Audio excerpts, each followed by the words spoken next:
kita sekarang sedang membahas anak ya. At least kita juga bahas itu ya pada mata kuliah psikologi perkembangan peserta didik, di mana ada tahapan-tahapan perkembangan psikologis dari anak didik tersebut. Peserta didik ini kita kategorikan sangat luas kemarin ya, bahwa semua orang yang belajar baik pada lembaga formal, non formal, dan informal itu adalah peserta didik. Jadi peserta didik tidak harus anak-anak, cuman karena kita spesifikkan di anak-anak, nah kita harus memahami tahapan-tahapan perkembangan ini. Ada masa prenatal, ada masa postnatal, ada masa anak-anak, kemudian ada masa remaja. Oke, jadi itu tahapan-tahapan yang kita pelajari kemarin ya. Semoga masih relate karena tahapan-tahapan itu harus kita pahami, teman-teman, sebagai calon praktisi pendidikan, khususnya pendidikan agama Islam, harus betul-betul paham tahapan-tahapan perkembangan tersebut. Karena akan beda treatment, akan beda perlakuan yang teman-teman berikan pada setiap tahapan perkembangan tersebut. Nah, kita kategorikan kalau di sini anak ya. Kalau kategori anak itu dibahas mulai dari anak yang baru lahir sampai umur 18 tahun. Jadi ketika teman-teman belum berumur 18 tahun berarti dikategorikan sebagai anak. Secara undang-undang pun seperti itu. Jika teman-teman melakukan kesalahan itu dalam perspektif hukum, maka teman-teman akan dijatuhi hukuman yang berkaitan dengan hukum anak, bukan hukum orang dewasa. Sehingga kalau kita membahas secara undang-undang berarti yang dikategorikan anak itu adalah orang yang berumur 17 tahun ke bawah. Oke, nah di sini kita perlu tahu untuk melihat beberapa perspektif ya. Bapak juga sudah mencatat beberapa materi yang mungkin akan relevan dengan aspek-aspek yang kita akan bahas. Kalau membahas aspek medis itu mungkin sangat mendetail ya, sangat segmented. Jadi saya akan bahas secara umum dalam perspektif kesehatan. Nah, kalau kesehatan mungkin bisa meluas aspeknya ya. Ada beberapa hal yang kita harus ketahui. Tapi sebelum itu dulu, saya ingin menjelaskan sedikit tentang hak yang harus diperoleh oleh anak. Kebetulan pada saat masih SMA, Bapak juga pernah selaku ketua forum anak di Kabupaten Nrekang di Sulawesi Selatan pada saat itu, dan kita memang betul untuk berupaya bagaimana hak-hak anak itu terpenuhi.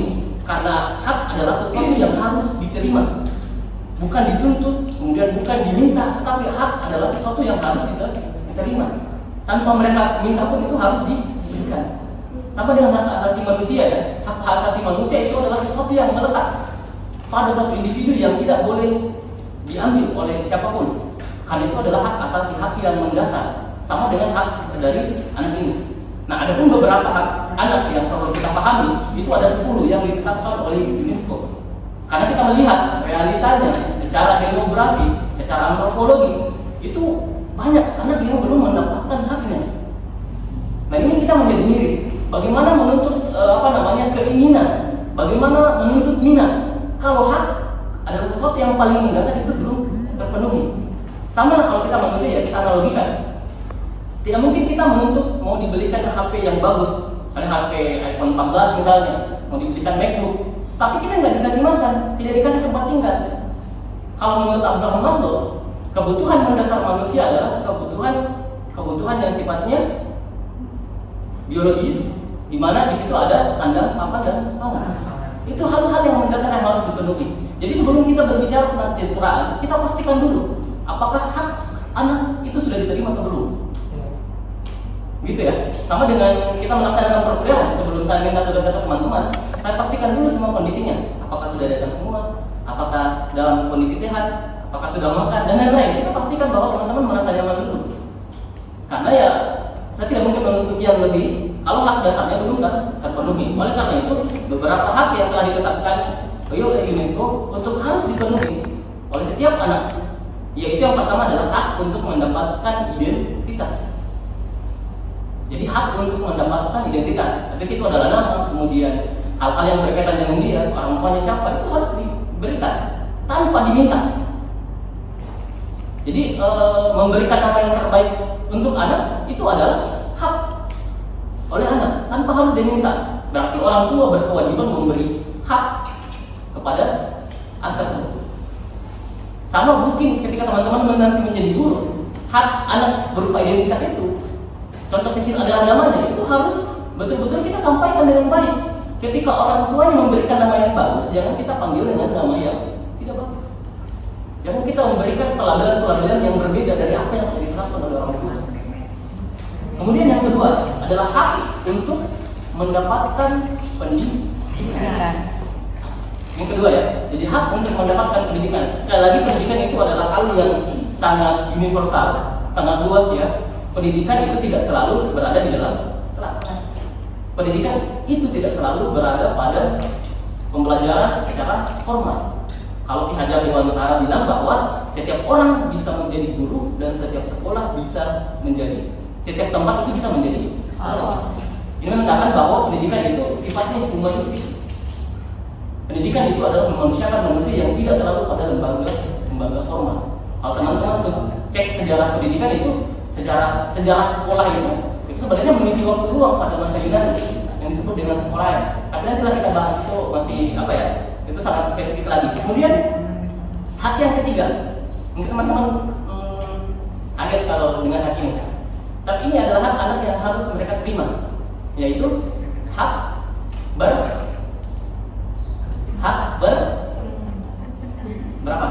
Kira-kira?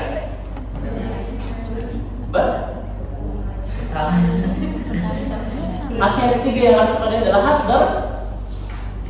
bermain. Jadi anak cara belajarnya adalah bermain. Ini terkadang akan menjadi pola asuh yang salah karena terkadang orang tua menganggap bahwa cara mendidik anak, cara membuat anak belajar dengan belajar. Padahal cara anak untuk bertumbuh dan berkembang dalam hal ini belajar adalah dengan cara bermain. Terkadang masih banyak pola asuh yang salah ya, ketika anak yang misalnya umurnya batita atau balita, orang tua yang menuntut dia untuk belajar, dipaksa untuk calisto. Padahal pada masa itu adalah masa mengeksplorasi dengan cara bermain. Ini kan jadi masalah ketika orang tuanya melarang anak itu bermain, padahal di usia seperti itu cara belajarnya adalah bermain. Kemudian yang selanjutnya adalah hak untuk mendapatkan perlindungan. Saya pikir ini sudah sama semua lah ya perspektif kita. Yang pastinya sebagai orang tua juga kita adalah orang nanti ya. Jadi kita ini ingin membahas kondisi idealnya supaya nanti kita betul-betul pada saat di posisi itu kita betul-betul siap dengan segala konsekuensi baik sebagai orang tua ataupun sebagai anggota masyarakat. Bahwa hak untuk mendapatkan perlindungan. Ya cukup untuk bagaimana caranya anak tersebut terlindungi. Melindungi anak bukan berarti bisa melakukan kekerasan terhadap orang lain, karena itu yang terjadi sekarang. Caranya melindungi adalah memberikan perlakuan yang tidak tepat kepada orang lain. Misalnya anak jadi ditegur oleh tetangga, dia ngamuk, ke tetangga itu mukul tetangga tersebut. Itu kan bukan melindungi sebenarnya. Jadi cara melindungi itu berbeda dengan cara menghakimi. Ini yang harus kita garis bawahi ya. Kemudian selanjutnya adalah hak untuk rekreasi. Rekreasi ya apa yang bisa membuat mereka nyaman dengan berbagai macam aktivitas yang berada di luar rumah. Ini adalah hak ya. Jadi bukan apa namanya? Ini bukan hak tersier, ini adalah hak yang mendasar yang harus diberikan kepada anak. Kemudian selanjutnya adalah hak untuk mendapatkan makanan. Jadi ini pasti ya. Kemudian selanjutnya adalah hak untuk mendapatkan jaminan kesehatan. Jadi secara tidak langsung kalau kita aturannya di Indonesia ya, kalau kita merasa agak sulit untuk membuat asuransi yang mahal, ya setidaknya kita punya jaminan kesehatan.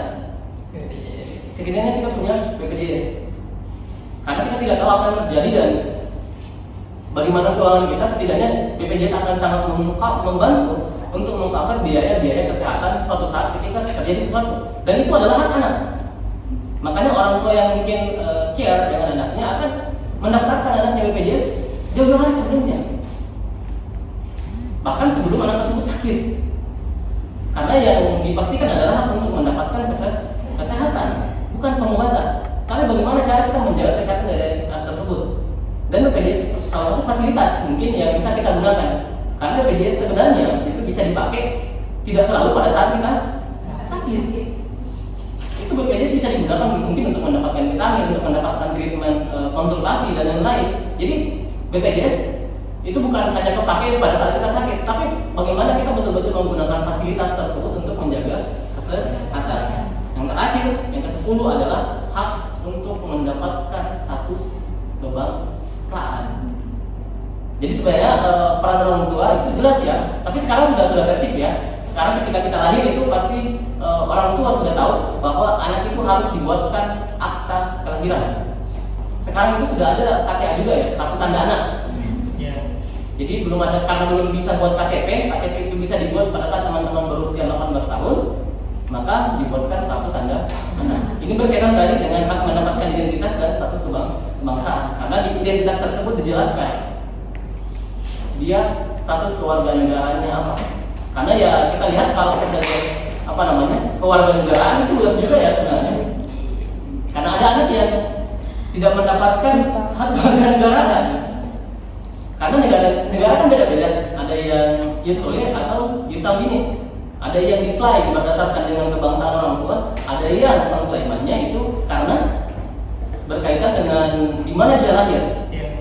Nah bisa jadi ketika terjadi persilangan, orang tuanya bukan berkebangsaan tersebut, kemudian dia lahir dengan asas yang mengharuskan mengikuti kebangsaan orang tua, akhirnya anak ini tidak mendapatkan kewarganegaraan. Dan itu sebenarnya tugas atau hak yang harus dipenuhi oleh anak, berarti itu kewajiban dari orang tua. Makanya penting, jadi sebelum kita membahas yang lebih lanjut, baik itu aspek kesejahteraan dalam perspektif kesehatan atau medis, kemudian dalam psikologis, kemudian dalam perspektif Islam, yang paling mendasar yang kita ingin tekankan adalah bagaimana hak dari anak itu harus dipenuhi terlebih dahulu. Sekarang kita akan bahas tentang sedikit dari aspek kesehatan atau aspek medisnya ya. Jadi lagi-lagi bahwa apa yang terbaik yang bisa kita berikan kepada anak itu adalah kesehatan. Dalam psikologi perkembangan tadi kemarin kita sudah tahu ya, salah satu yang bisa kita gunakan itu adalah KSN ya, kartu KMS, kartu menuju sehat. Teman-teman bisa googling, tulis kartu menuju sehat di Google-nya ya. Ada ya, kartu menuju sehat. Jadi itu sudah kayaknya buatan dari Kementerian Kesehatan. Jadi tahapan-tahapan perkembangan anak itu sudah ditentukan sesuai dengan umurnya. Misalnya anak usia 2 tahun, sekian bulan itu treatmentnya apa? Gejala-gejala kesehatannya itu apa? Dan itu beda-beda. Sehingga kita betul-betul harus menjadi orang tua yang melek literasi, khususnya literasi berkaitan dengan anak ini, supaya kita tahu bagaimana tahapan-tahapan perkembangan gejala-gejala yang muncul pada tahapan setiap perkembangan anak. Sehingga kita tahu treatment yang harus diberikan seperti apa. Karena yang saya alami juga pada anak-anak, misalnya sama ponakan ya, sama ponakan itu, saya kan belum tahu nih dia sekarang sedang belajar apa. Karena kan kita tidak ingin komunikasi dengan orang tuanya. Tempatnya di Makassar, sehingga saya jarang kembali ke sana, paling 1 tahun sekali. Nah untuk cara mengetahui apa yang ditreatmentkan anak itu ya kita tinggal googling. Umurnya sekian tahun berapa bulan, di situ akan muncul. Nah anak itu kemarin itu kalau treatmentnya itu harus diajarkan bagaimana caranya dia menebak. Treatmentnya adalah mengajarkan dia untuk tingkat memorinya ya. Jadi kita diberikan cara treatmentnya itu adalah memberikan kesempatan dia untuk menebak apa yang benda-benda yang kita pilih. Jadi misalnya kita ambil HP terus diletakkan satu-satu, dia akan diminta untuk menebak HP mana yang menjadi punya saya. Jadi kita harus memberikan permainan kepada anak pun itu juga harus ada tahapannya ya. Jangan anak yang harusnya umurnya 1 tahun 6 bulan kita berikan treatment atau permainan yang usianya harusnya berada di 3 tahun misalnya. Itu akan memaksa anak, itu tidak adil buat anak. Berarti itu tidak bagus secara kesehatan. Termasuk mungkin dengan berbagai jenis mainan yang dimiliki oleh anak. Itu di kode mainan itu sebenarnya ada kode-kode usianya. Jadi kita tidak asal memberikan mainan kepada anak kalau tidak sesuai dengan perkembangannya. Karena ya biasa saja sistem tumbuh kembang anak itu kan beda-beda ya. Ada yang dia mulai masa memegang, ada mulai masa menggigit dan lain-lain, sehingga bahan-bahan dari mainan tersebut itu harus diperhatikan oleh orang tua. Termasuk pada buku anak pun juga sekarang khusus ya. Ada yang boleh digigit, ada yang enggak. Jadi hati-hati. Makanya banyak terjadi masalah biasa dalam tumbuh kembang anak. Karena salah satunya adalah berkaitan dengan literasi ini. Sebenarnya informasinya sudah ada, tapi pertanyaannya apakah kita memiliki akses untuk mengakses informasi tersebut atau tidak? Apakah tahu jalannya atau tidak? Kan ini yang menjadi poin penting ya. Jadi dan mungkin kalau di Indonesia stun itu berasal dari kata, kalau yang sering main ML ini tahu stun ya. Stun itu berarti mandek. Artinya kemampuan intelektual itu mandek. Kenapa? Karena kurang nutrisi. Jadi yang harusnya orang tuanya mengkonsumsi apa, yang dikonsumsinya apa? Yang harusnya karbohidrat, yang harusnya protein, mineral, vitamin. Tapi yang dimakan itu, yang dihajar itu adalah nasi dan nasi. Sebelah misalnya, kemudian apalah yang lain-lain yang isinya karbo semua. Padahal tumbuh kembang anak itu sangat ditentukan oleh bagaimana nutrisi dari orang tua. Mulai pada saat masa prenatal dan postnatal itu orang tua harus betul-betul mengerti gizi yang harus diberikan. Makanya angka kematian dini pada anak, kemudian angka kematian pada saat di dalam kandungan, kemudian angka stunting di Indonesia tinggi. Salah satu permasalahannya adalah karena minim literasi. Orang tua mungkin belum tahu apa yang harus diberikan yang terbaik. Bahkan kita lihat beberapa kejadian ya di media pemberitaan nasional, banyak orang tua yang anaknya masih kecil dikasih kopi, dikasih teh. Kemarin baru-baru ada anak yang dikasih minum sama tetangganya dan anak itu bisa narkoba. Ini kan sangat berbahaya dalam perspektif kesehatan karena tidak tahu literasi. Ini masalahnya. Kemudian yang selanjutnya kita singkat-singkat aja ya. Pada kesejahteraan psikologis. Kalau mungkin pada kesejahteraan psikologis ya itu tadi ya, treatment yang harus dilakukan itu pada setiap tahapan perkembangan anak berbeda-beda ya. Jadi beda pada saat usia 0 sampai 3 tahun, 3 tahun sampai 8 tahun, 8 tahun sampai 11 tahun, 11 tahun sampai 17 tahun. Jadi memberikan permainan, memberikan treatment itu harus disesuaikan dengan perkembangan psikologisnya. Karena ya misalnya kalau menurut biasa itu kan tahapan-tahapan kognisi kan berbeda-beda ya, ada pre-operational formal sampai pada operasional formal itu ya ada perkembangannya. Kita tidak boleh memaksa anak untuk berpikir secara abstrak padahal pada saat itu sifatnya masih egosentris. Jadi harus betul-betul disesuaikan dengan tahapan perkembangannya. Kemudian Kemudian kita bahas yang perspektif Islam. Jadi dalam Islam sendiri anak adalah karunia ya. Karunia yang diberikan, yang dititipkan oleh Allah Subhanahu wa taala. Lagi-lagi, jadi anak ini kita perlu garis bawahi bukan ciptaan kita ya.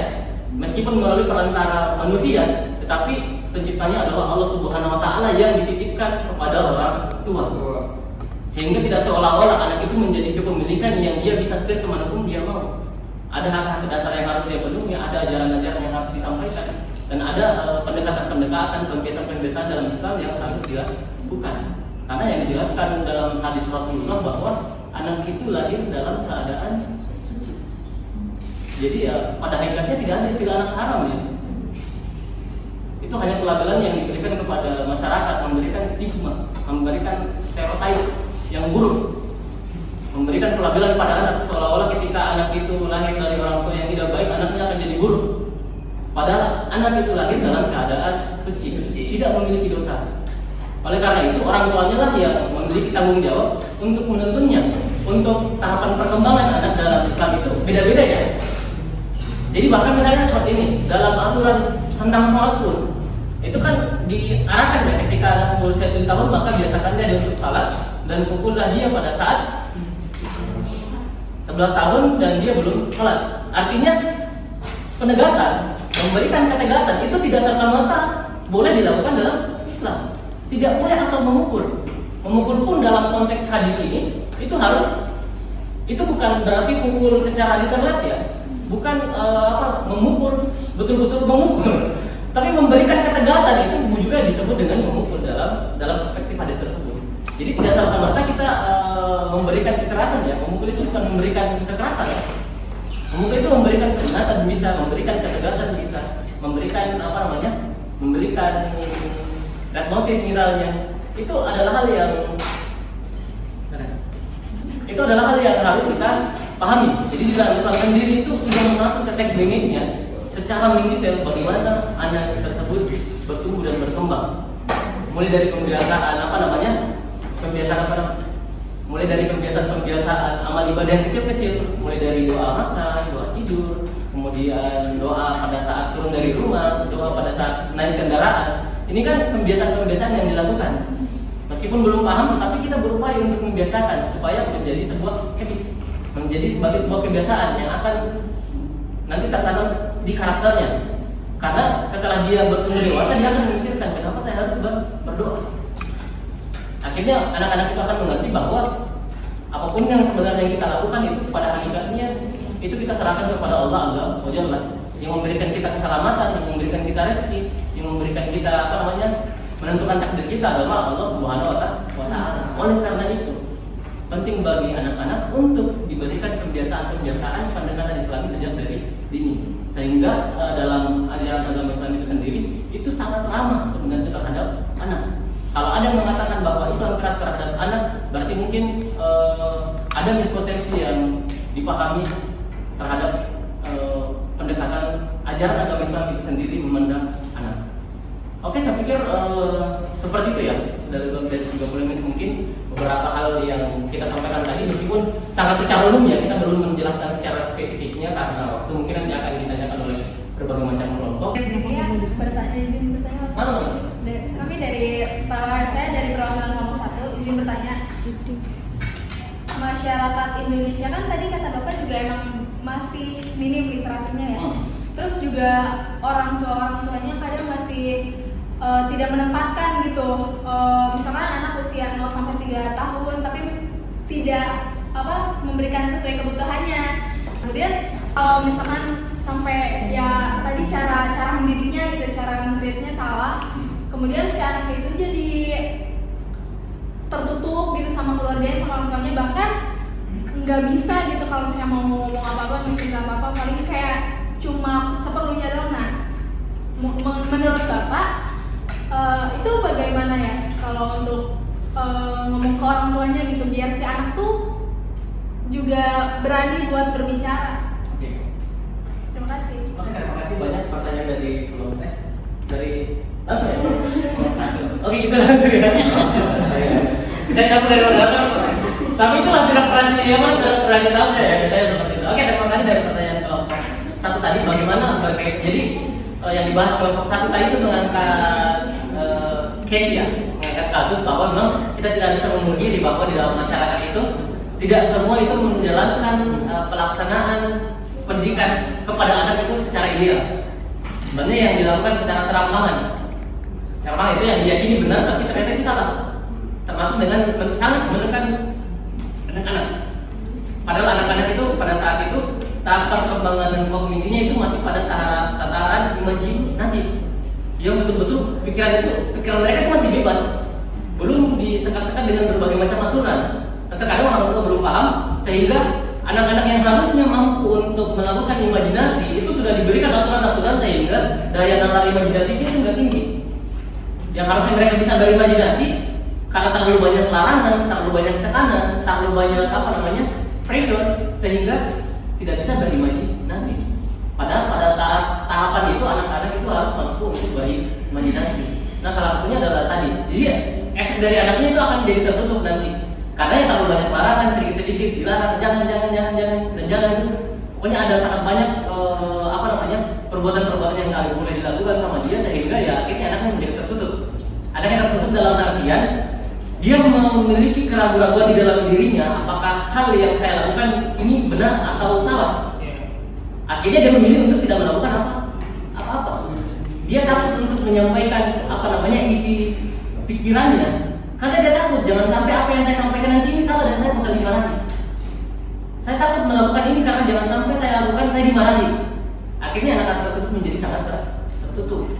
Jadi apa yang harus kita lakukan? Jadi sebagai anggota masyarakat, makanya sebenarnya kalau kita di Indonesia ya ada namanya pendidikan luar sekolah ya sebenarnya. Yang salah satu fungsinya adalah bagaimana melaksanakan pembelajaran secara non formal.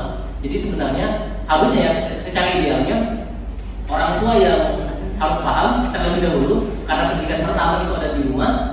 Namun sebaliknya ketika itu belum tercapai di rumah harusnya ada pendidikan non formal sebagai pendidikan alternatif untuk menunjang pendidikan yang ada di wilayah informal tersebut.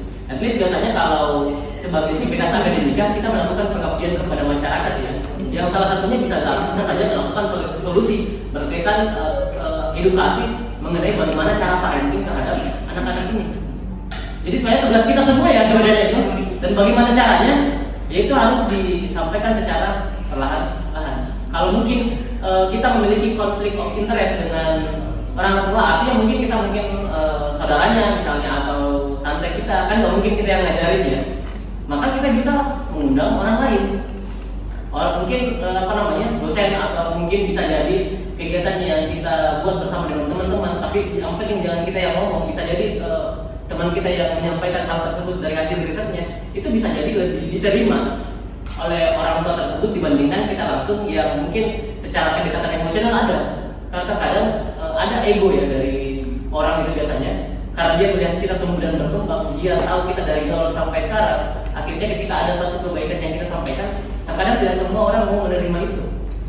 Terkadang mereka tidak terima kalau seolah kita yang ngajarin mereka, padahal dia melihat kita untuk dari tidak tahu apa-apa sampai kuliah seperti saat ini.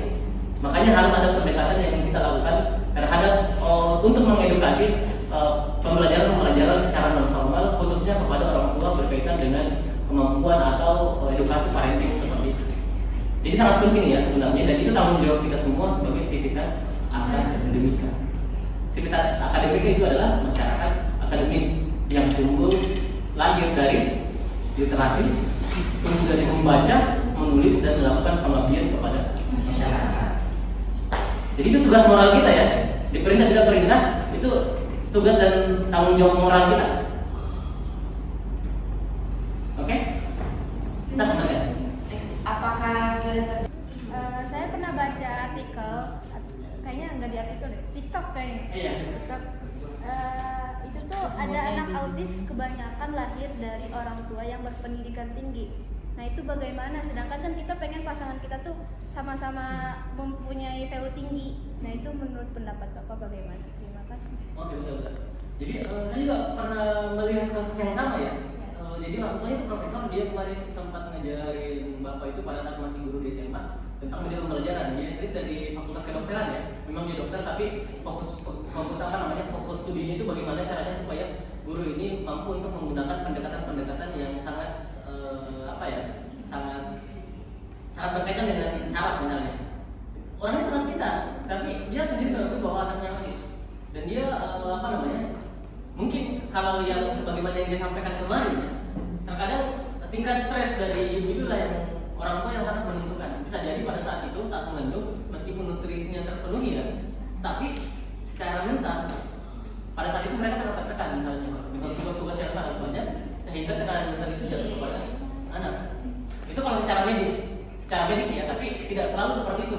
Karena sebagaimana yang kita lihat banyak juga kasus-kasus semua nutrisinya terpenuhi, kemudian kemudian secara mentalnya di-treat dengan sangat baik, tapi hasilnya tetap sama. Jadi lagi-lagi ada faktor-faktor lain juga selain dari faktor kesehatan, dan itu yang harus kita terima. Orang tua itu harus bisa menerima ketika hal itu terjadi pada dia meskipun dia sudah mempersiapkannya dengan sangat matang. Jadi sebenarnya hal yang tersebut kita berupaya untuk tidak terjadi, tapi kalau terjadi itu bukan sesuatu yang perlu kita sesali. Karena ya bukan berarti anak-anak yang diberikan keterbatasan seperti itu bukan berarti mereka tidak bisa menjadi manusia yang hebat. Kita lihat contohnya ya kemarin yang mungkin seperti Putri Aryani ya, bahkan bisa sangat bagus seperti itu, memiliki dedikasi. Bahkan kalau kita head to wawasan kalah jauh kita sama dia, padahal dia nggak bisa melihat, tapi dia bisa dia bisa merasakan dunia, melihat dari dunia dari hatinya, membaca dengan segala informasi yang dia miliki, baca itu, mendengarkan, dan wawasannya sangat luas. Bahkan kemampuan bermusiknya jauh di atas rata-rata manusia pada umumnya. Padahal lahir dengan keterbatasan, dan banyak kita memiliki anak-anak yang misalnya, jadi hal-hal tersebut bukan berarti hal yang harus kita sangat sesali ya. Jadi yang pertama yang terjadi pada orang tua itu harus penerimaan, meskipun bukan kita berharap anak seperti itu, kita mengharapkan anak yang seperti itu, tetapi ketika hal tersebut terjadi kepada kita, maka itu bukan hal yang harus kita sesali. Jadi karena jadi biasa anak yang seperti itu bahkan persiapan orang tuanya sudah sangat cukup ya, secara nutrisi, secara psikologis, orang tuanya mungkin dibawa ke psikolog mungkin pada saat itu supaya mengurangi stres dan lain-lain, tapi hasilnya tetap sama. Karena ada juga faktor genetika ya, ada juga faktor genetika yang secara bawaan, karena memang genetiknya ada kemungkinan seperti itu, maka untuk generasi-generasi selanjutnya dia ada kemungkinan terjadi seperti itu. Jadi ada faktor genetika, ada faktor nutrisi, dan ada faktor dari mental. Tiga faktor ini yang akan biasanya menentukan anak yang lahir dalam keadaan seperti itu. Tetapi fokus masalah kita bukan di situ sebenarnya, karena ketika sesuatu itu terjadi, lagi-lagi perlu kita garis bawahi adalah itu bukan hal yang patut kita kesali. Karena ketika orang tuanya tidak terima, maka yakin dan percaya anaknya itu juga sangat sulit menerima dirinya. Makanya saya sangat kagum dengan orang tua Putri Aryani ini karena kemampuan dia untuk mampu menerima hal tersebut.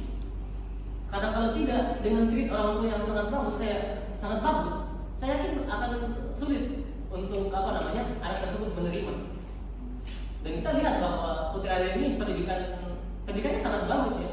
Bahasa Inggrisnya sangat fluent, kemudian musiknya sangat bagus karena memang disupport oleh orang tua yang juga edukatif, yang sangat mengerti tentang parenting. Jadi saya pikir hal itu bukan menjadi masalah ketika orang tuanya mengerti. Tapi yang menjadi problem di masyarakat kita adalah orang tua sendiri belum mengerti, belum menerima, belum menerima. Padahal hal yang pertama yang harus diterima, yang harus terjadi ketika hal tersebut akhirnya datang kepada kita, yang diterima dulu. Itu yang paling mendasar. Bagaimana cara kita untuk menerima hal tersebut supaya anak tersebut bisa menerima dirinya, dan ketika dia menerima dirinya maka dia akan melakukan hal yang menyenangkan dirinya, menyenangkan orang lain, dan akhirnya bisa diterima. Oke, kira-kira seperti itu. Berarti benar dong kalau misalkan dua-duanya ini orang tuanya ini tuh berpendidikan tinggi terus lahirnya anak itu. Tidak selalu. Jadi tadi faktornya ada 3 ya. Nah, pertama ada faktor genetik, kemudian kedua faktor mental, yang ketiga faktor medik atau nutrisi. Jadi ketiga ini adalah hal yang menentukan. Biasanya karena ada faktor genetika ya.